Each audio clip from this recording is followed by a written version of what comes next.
If you guys enjoyed the video, make sure to leave a like, make sure to subscribe, and let's get into it.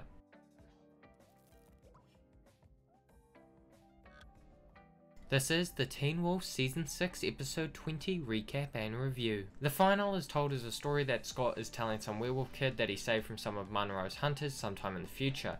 Then we cut back to the end of the last episode and we find out that Derek and Stiles have shown up to fight off the hunters. Then Monroe flees and, as expected, Deucalion dies.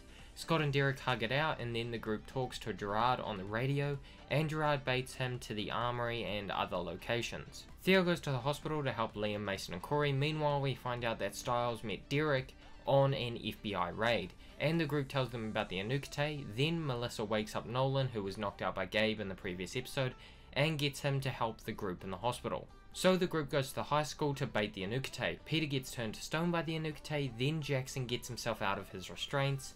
Then Stiles and Lydia find him, and Stiles gets something from the armory to help Scott. Liam almost gets shot by Gabe, but Theo saves him and they fight off the hunters together, and Gabe ends up getting shot and dying.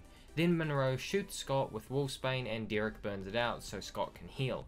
Jackson finds Ethan and they head to the school. Sheriff Stilinski comes to Icon House and beats up a bunch of his own officers to get them to let Parrish go.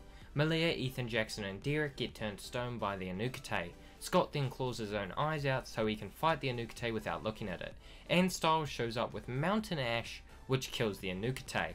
And once that happens, everyone who was turned to stone comes back to life. Malia kisses Scott and somehow that makes his eyes heal. Then Scott takes the kid Alec we met in the beginning to join his pack. Monroe runs off and she continues to fight with what hunters are left. Gerard shoots Kate with Wolfsbane and she kills him. Overall, it wasn't a very satisfying end to such a long story. Yes, we got a reunion of most of the characters, but we didn't get any development between them.